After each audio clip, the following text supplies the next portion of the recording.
Uji hipotesis adalah prosedur statistik yang digunakan untuk menentukan apakah ada cukup bukti dalam sampel data untuk mendukung atau menolak hipotesis awal tentang populasi. Dalam uji hipotesis, kita mengevaluasi klaim atau pernyataan tertentu tentang parameter populasi, seperti rata-rata atau proporsi, berdasarkan data sampel yang diambil.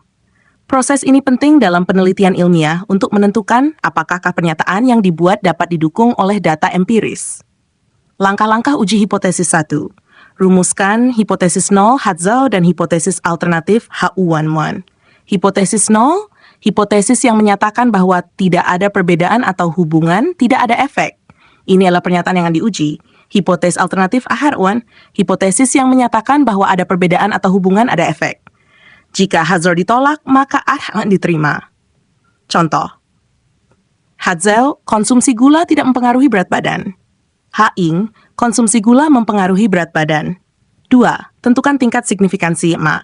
Tingkat signifikansi adalah probabilitas maksimum yang diperbolehkan untuk membuat kesalahan tipe I, yaitu menolak hipotesis 0 yang benar.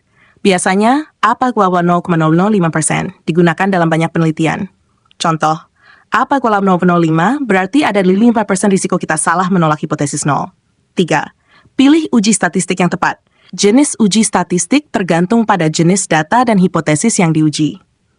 Contoh uji hipotesis, uji Ta untuk membandingkan rata-rata dua kelompok, uji ANOVA untuk membandingkan rata-rata lebih dari dua kelompok, uji Chi kuadrat untuk menguji hubungan antara variabel kategori, untuk menguji hubungan linier antara variabel, uji Z-NAS atau untuk data dengan sampel besar.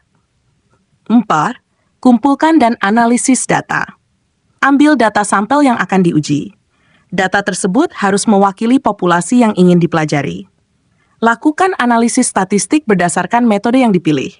Contoh, Anda mengukur berat badan 100 orang sebelum dan setelah mereka mengonsumsi gula untuk periode tertentu. 5. Hitung nilai statistik uji. Setelah data dikumpulkan, hitung nilai statistik uji seperti nilai T, ZF, atau Chi kuadrat. Nilai ini digunakan untuk menentukan seberapa jauh data sampel dari apa yang diharapkan berdasarkan hipotesis 0. Bandingkan nilai p-value dengan tingkat signifikansi. Hamel, p-value adalah probabilitas mendapatkan hasil setidaknya sama ekstremnya dengan yang diamati, dengan asumsi bahwa hipotesis 0 benar. Jika p-value abmal, maka kita menolak hipotesis 0 dan menerima hipotesis alternatif. Jika p-value dapati, kita gagal menolak hipotesis 0. Tidak cukup bukti untuk mendukung hipotesis alternatif. 7. Buat kesimpulan, berdasarkan nilai p-value, tentukan apakah ada cukup bukti untuk menolak hipotesis 0.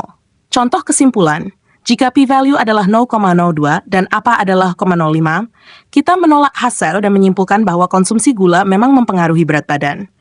Jenis kesalahan dalam uji hipotesis. Kesalahan tipe I, AK, menolak hipotesis 0 yang sebenarnya benar. Ini adalah false positive, positif palsu, di mana kita menganggap ada efek padahal sebenarnya tidak ada. Tingkat signifikansi A mengukur kemungkinan terjadinya kesalahan tipe I. Contoh, menyimpulkan bahwa konsumsi gula mempengaruhi berat badan padahal sebenarnya tidak. Kesalahan tipe 2, gagal menolak hipotesis 0 yang sebenarnya salah. Ini adalah false negative, negatif palsu, di mana kita tidak menemukan efek padahal sebenarnya efek itu ada. Contoh, menyimpulkan bahwa konsumsi gula tidak mempengaruhi berat badan, padahal sebenarnya ada pengaruhnya. Contoh kasus uji hipotesis. Contoh 1. Uji hipotesis rata-rataan penelitian. Apakah rata-rata berat badan mahasiswa di suatu universitas berbeda dari rata-rata nasional 65 kg? Hazel. Rata-rata berat badan mahasiswa 6 perbedaan. 2. Rata-rata berat badan mahasiswa 65 kg ada perbedaan. 3. Akla 0,05. 4. Uji T digunakan karena kita membandingkan rata-rata satu kelompok dengan nilai tertentu. Kumpulkan sampel data berat badan mahasiswa. 6. Hitung nilai T. 7. Bandingkan p-value dengan AFA. 8.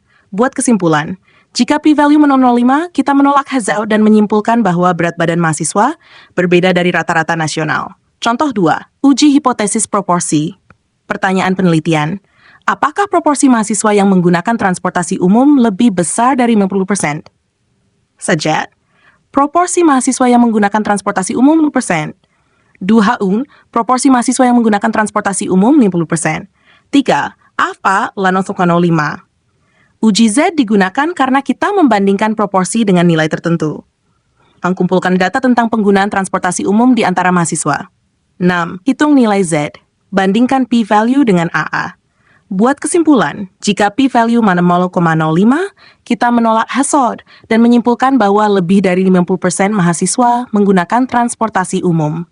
Aplikasi uji hipotesis dalam berbagai bidang. 1. Ilmu kedokteran. Uji hipotesis digunakan untuk menguji apakah obat baru lebih efektif daripada obat yang sudah ada. Misalnya, apakah obat baru dapat menurunkan tekanan darah lebih efektif daripada placebo. Ekonomi. Uji hipotesis dapat digunakan untuk menguji hubungan antara dua variabel ekonomi, seperti apakah kenaikan suku bunga mempengaruhi tingkat investasi. 3. Sosial dan psikologi. Penelitian dalam psikologi sering menggunakan uji hipotesis untuk melihat apakah metode terapi baru lebih efektif dalam mengurangi gejala stres dibandingkan metode yang sudah ada. 4. Bisnis dan pemasaran. Dalam pemasaran, uji hipotesis digunakan untuk menentukan apakah kampanye iklan baru lebih efektif dalam meningkatkan penjualan dibandingkan kampanye lama. Kesimpulan, uji hipotesis adalah alat yang sangat penting dalam penelitian untuk menguji asumsi atau klaim tentang populasi berdasarkan data sampel. Proses ini memungkinkan peneliti untuk membuat kesimpulan yang didukung oleh bukti empiris dan meminimalkan kemungkinan kesalahan dalam pengambilan keputusan. Dengan menetapkan hipotesis nol dan alternatif, memilih uji statistik yang tepat, dan membandingkan hasilnya dengan tingkat signifikansi, peneliti dapat menilai validitas klaim yang dibuat. Demikian, semoga bermanfaat.